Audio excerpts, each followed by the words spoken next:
Welcome to the Codex Cantina. I am your host, Una, and with us we have Crypto today. We're going to do a Let's Read session on Stephen King and Richard Chizmar's Gwendy's Button Box, which is a short... No, it's a novella, right?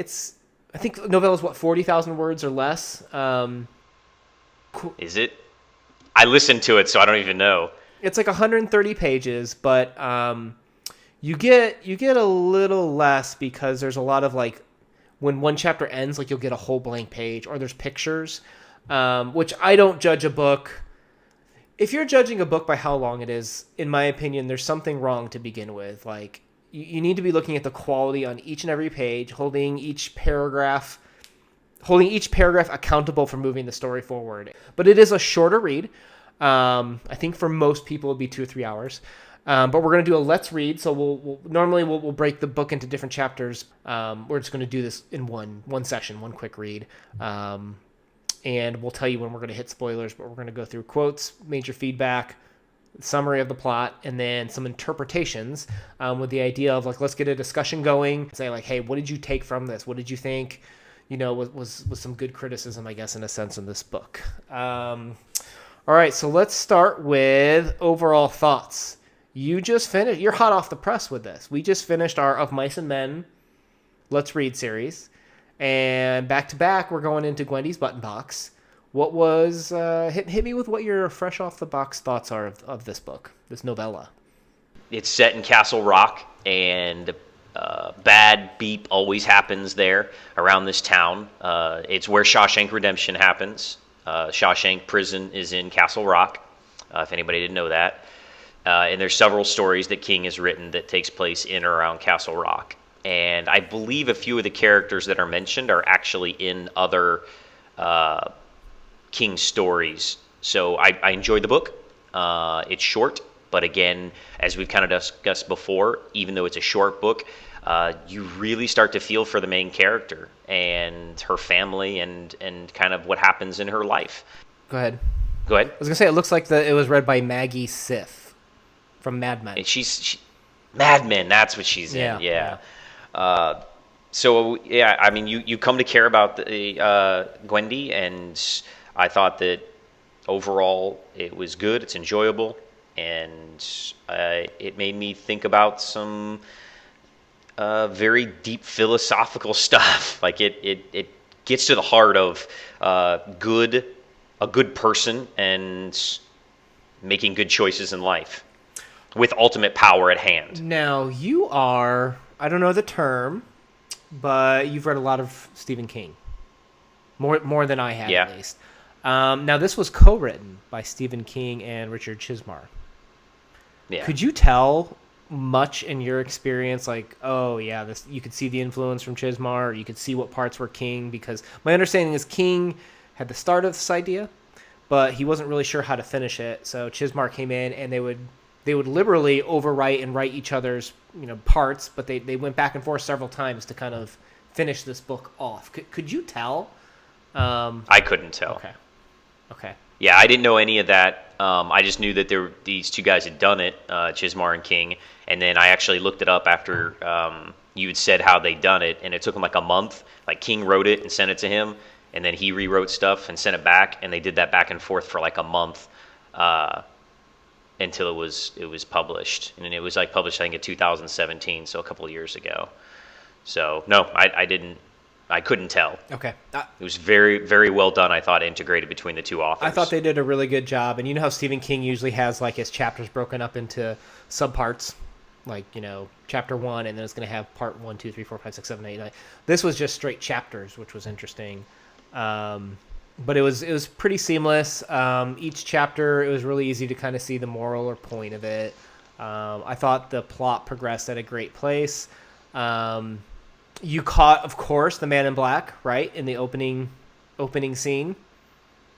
Yep, Mr. Ferris. Yes, RF initials. Always look out for those in the Castle Rock, I guess, series. Or I guess I don't know the right terminology. But he shows up in several Stephen King books as kind of the Man in Black. Yeah. Now, normally he's Flag, Martin. Yeah, he's normally kind of like the tempter, or he's a protagonist where he initiates some plot in some way, right? But it's normally he's a tempter or a representative of the Judeo-Christian devil. Here, he was the antagonist in a sense where he wasn't the villain against the protagonist, but he started things in motion, right? Did you find it interesting that he didn't pass judgment or push for this box to be used in a negative way? It's just he put the box out there, and then he observed. Yeah, he hoped for the worst of human nature, greed and violence and the worst of us, and he thought that maybe this little girl might become that. And it's interesting that he was just a passive observer after that until later on, which I don't want to get. I don't want to spoiler anything at this point in the book. No spoilers. Right? Sorry. Let's go into quotes, and then we can kind of go into kind of like the plot summary, and we'll do stuff like that. Do you have any quotes from this? You pull that up. Let me read one while you're doing that. Okay. So I like this one when Gwendy, and again, I'm pulling dialogue. I know I shouldn't be doing that, but it is what it is. But when Gwendy talks about throwing the box into Castle Lake, she says, "Only she knows she could never do that. It's hers. Until Mr. Ferris comes back to claim it. Sometimes she hopes he will. Sometimes she hopes he never will." And I thought that one meant a lot to me when you think about what this box could represent, the gift that it was given to her and how she should use it. Thinking about it not in terms of just a physical box being taken away, but thinking of it in terms of a tool of how she uses it to better her life and to better humanity, and whether someone comes to take that away. That meant a lot to me in terms of once I started to think about what the box actually represented. Yeah, that's good. Okay, here's my quote. Secrets are a problem, maybe the biggest problems of all, weighing on the mind and take up space in the world. And I thought that was really good. Mm-hmm. I thought about it, and if everybody was just honest all the time, it could be problems. I mean, probably equal amount of problems as lies. But, having lies and secrets cause a lot of damage in our world. Oh boy. I can't wait to get into the analysis section with you here now. Yeah. Put a little bookmark in that in terms of secret and lies. And let me tell you when we get into the analysis what I think this is about. And I want you to bring this one up again, okay? Okay. The last thing I wrote down is, what if the South had won the Civil War? What if Washington had died of starvation or frostbite at Valley Forge? What if Hitler had drowned in the bathtub as a baby? And you see that a lot of sci-fi in terms of like the what ifs or going back and changing things.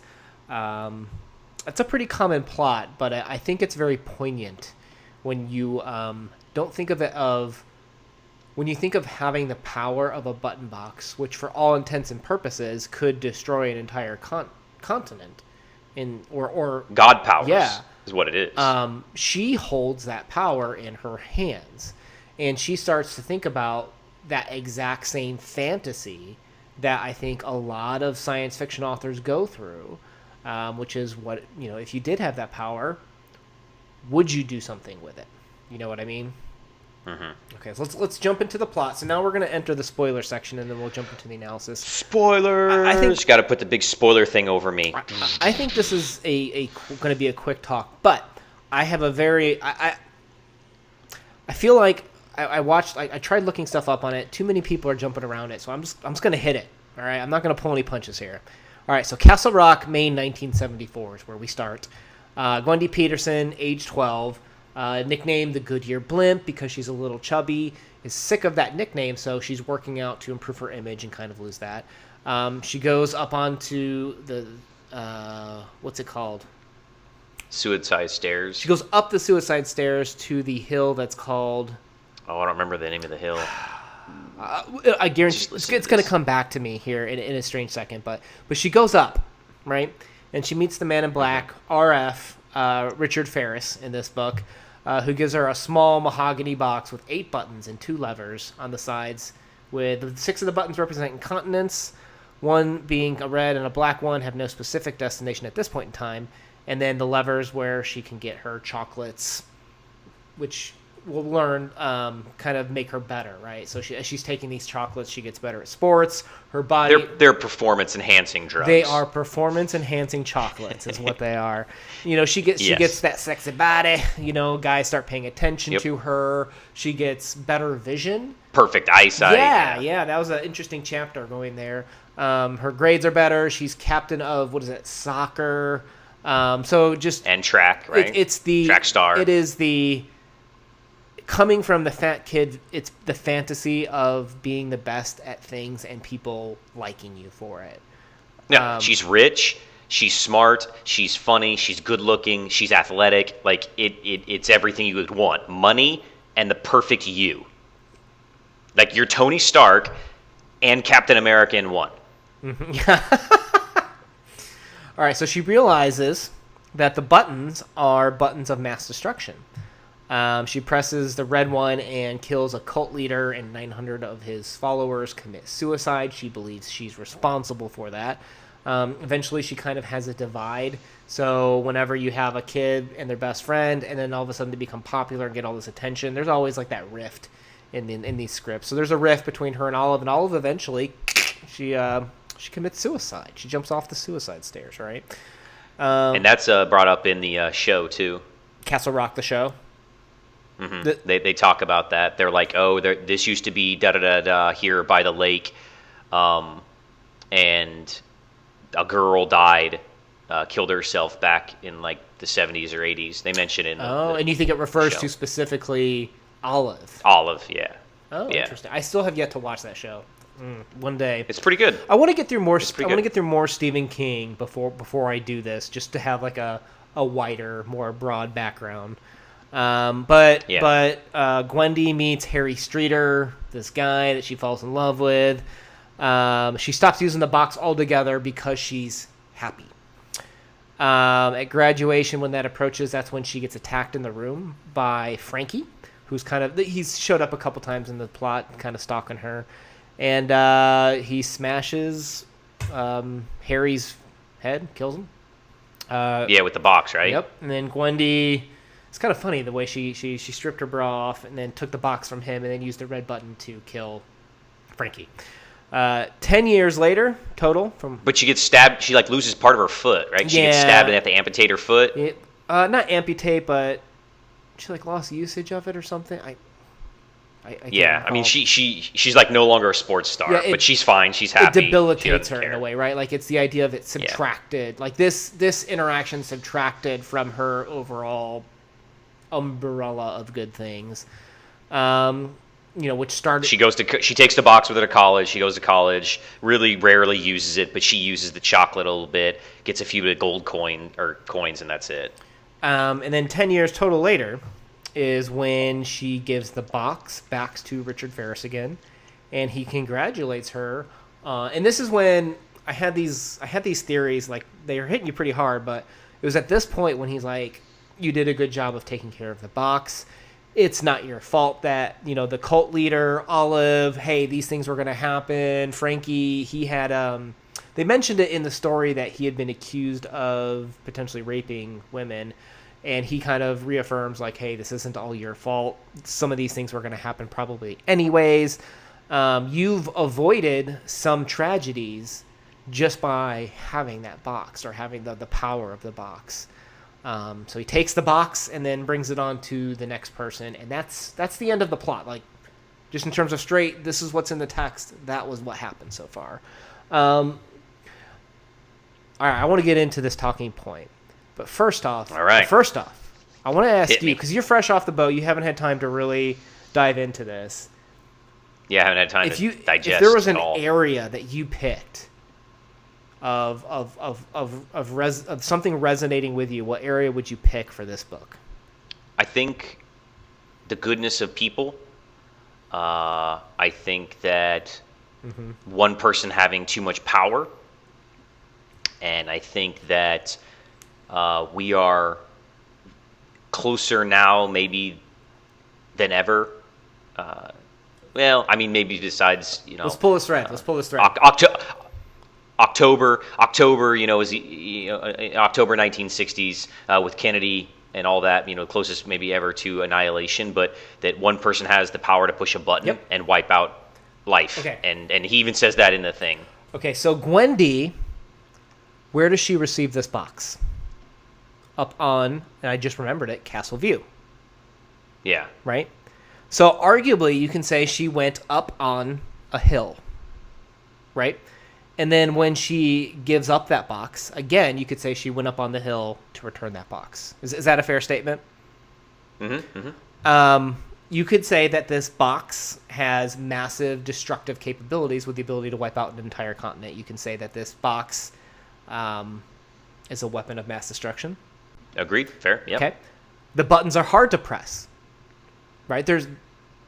Sure, it's like, oh, hey, I didn't want to cause a disaster, but there's a point to say that these buttons are hard to press. Yeah, you have to make a conscious effort. That's what that's saying, Mm-hmm. I think. Mm-hmm. And then there's also some moments where she talks about, in like Mrs. Chile's class, where she talks about, well, leaders of the world have buttons like this that could destroy things. Like these are real things. And then there's like the 3 Mile incident where it's like, should I get involved? Should I use this box to help people? Right?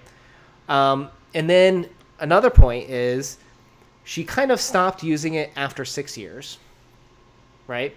But she didn't give the box up for 10 years. So a 6 to 10 year period is when she had the box. And what did she do? She had to give the box back, and that box was then passed on to another singular person. Yeah. So this book came out in 2017, right? Which means it was being written during, he's a quick writer, so probably, during 2016, and he had some help to help finish it. Probably had these ideas. Yeah, he puts out like 2 books a year. He's like the fastest writer. And I'm not saying this is directly to this. I think this is a big inspiration for what this book became. But 2016 was the presidential election for Donald Trump. Mm-hmm. And we know Stephen King is a big, he's vocal. Like he even took... He hates Trump. Well, he doesn't like him at all. Yeah. He tweeted the other day about, I can't remember what Trump said, but he said something to the effect of, oh, the armbands come next, right? Like referring to Germany. The armbands for the Jewish people. There's no hidden fact there that Stephen King has something against Trump, right, in his politics. Yeah. Yeah. So, where do presidents get sworn in? Where does the inauguration Up on the happen? steps. Capitol Hill. Up on the hill. Up on Capitol Hill. So Gwendy had to go up onto a hill, and then what was happened? She was given strong powers, right? Mm-hmm. So again, here we have Gwendy getting the button box, which is a weapon of mass destruction, and it's not a far jump to say that because there's that specific chapter where they go to Mrs. Chile's class, right? I think I would even take it maybe one step further of saying how political this book may be, or our interpretation that it's a very political statement by Stephen King, is that the button box is maybe not the weapons, but it's the actual presidency. It's the office of the presidency. Oh, yeah. Because that's passed on as well. Yeah, it's the every so many years. It's the concept of that, right? Of power. So to that power. point, when you become president, you're not in America. You're not a dictator, right? You can't just declare martial law, right? You have to get it approved. You have to be able, there's steps to do that. There's steps. You can't just walk into the president's office and press a button to launch a nuke or to suddenly take over a police state in a sense. And I think that's part of the interpretation that I can take from this of why make these buttons hard to press. You do have to work on it. It's not an accidental, oh my gosh, I accidentally caused this. You have to work towards using... There's steps to go towards, yeah. You got to use your power and willfully use that power to a specific end. Mm-hmm. Yeah, agreed. But also, think of it this way. We see Gwendy stop using the box at 6 years and then pass it on at 10 to one specific person, going up to the hill, passing it on to the next person.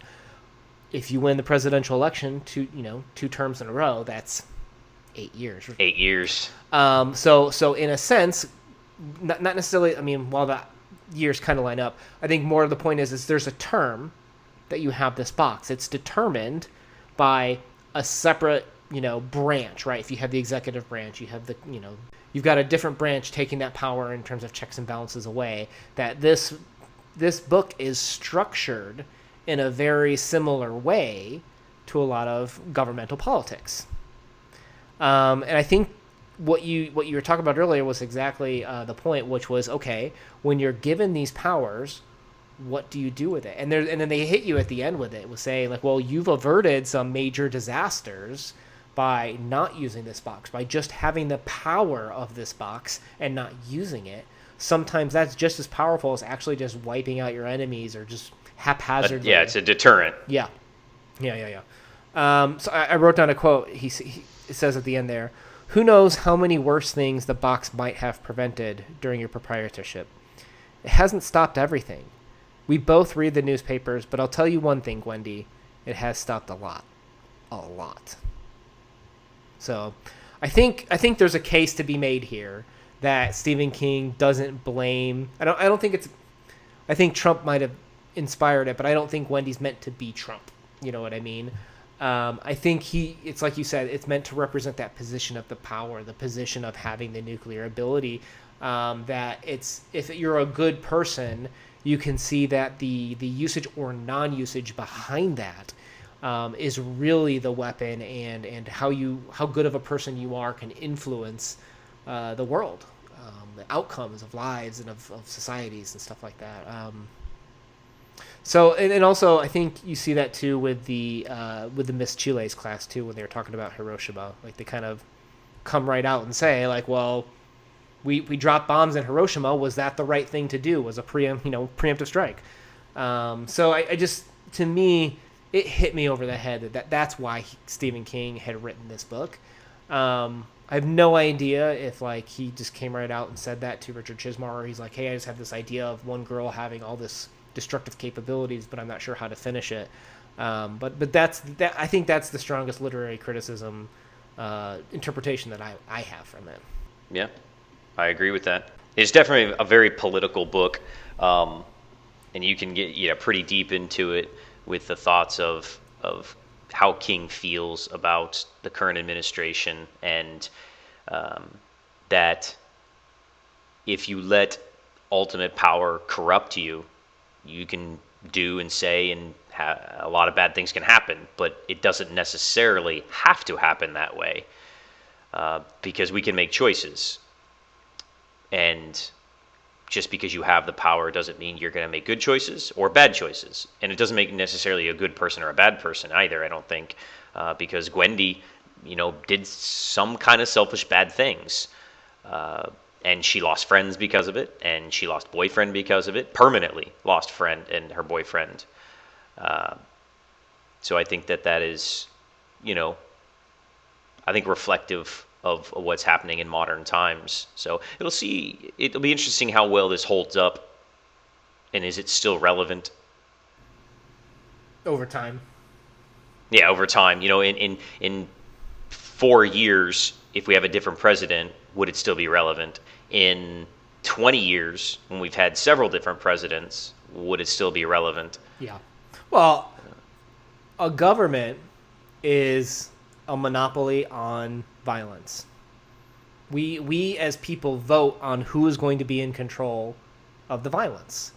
That's not, and our money. It always comes back to money, and that's not going to change. The trigger points, the conflicts, the discussions, the social norms of what's accepted, that will all change. But the power, our government is designed to be, we've elected a monopoly of violence to be given to the government, and I think there's 3 things there, though. I would argue it's more than just that, because I think the box represents that the buttons are the violence which we give to the government, but I think that the coins are money, and that's our economy.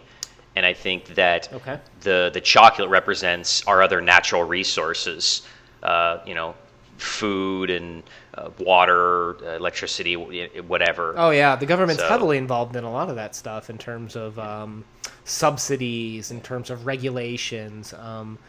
I had never thought of that. That's a very interesting angle to think about that, where I was focused just on the power side, the violence side.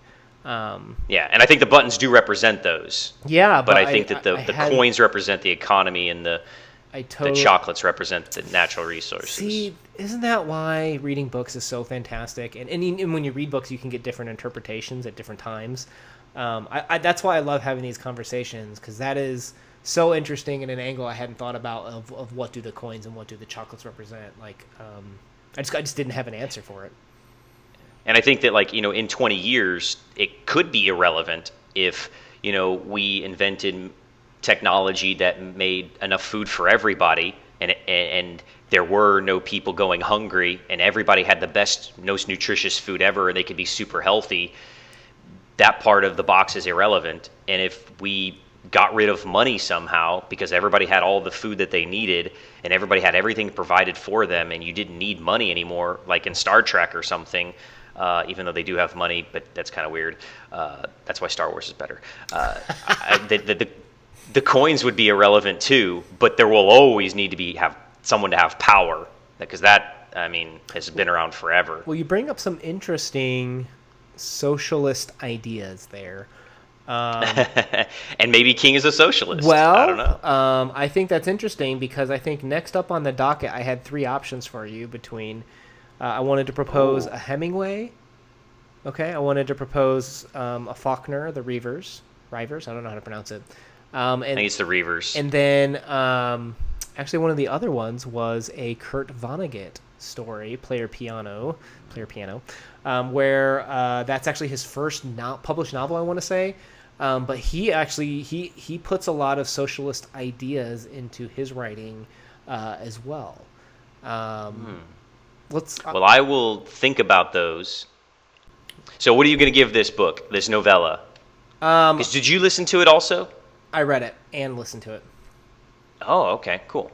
So, I'm going to go with a 6 out of 10. That's what I was going to do. Okay. 6 out of 10. That's what I was going to say too. I think it was a solid story. I think there's still more to think about. I think you've opened up my eyes with some of the thoughts about the currency and agriculture and regulated industries from a government perspective. So I just think there's more to think about with this book, but I think just in terms of satisfaction, it was above average. It was good.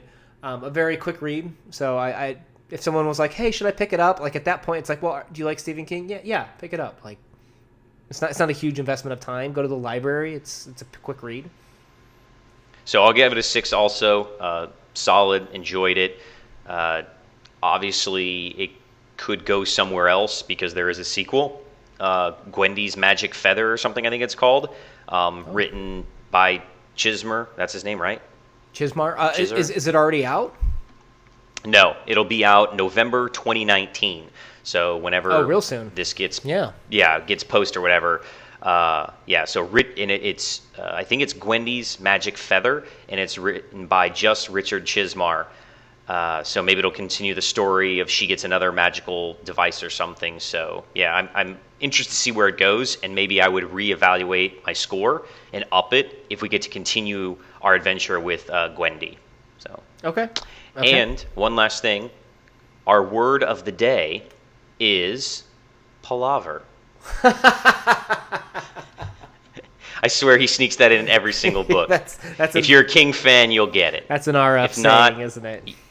You got a new word to look up. Indeed. That word, it gets me. All right, man. Well, what I'll do is I'm gonna twist your arm and make you tell me which book we're gonna read. And since it'll be a while before I can edit and put this out anyways, I can put up like a title card on the YouTube for anyone that does want to read along with us for what our next selection will be. So with that, guys, thank you for joining today. Hopefully you guys continue the discussion with each other, with us in the chat, in the comments below. Subscribe, smash that like button, or you can just tap it because I don't want you to break your mouse or your phone. Smash that like button. Oh, marketing. I don't like it. Tap. I don't like it. Okay. All right, guys. Peace out, guys. Peace out.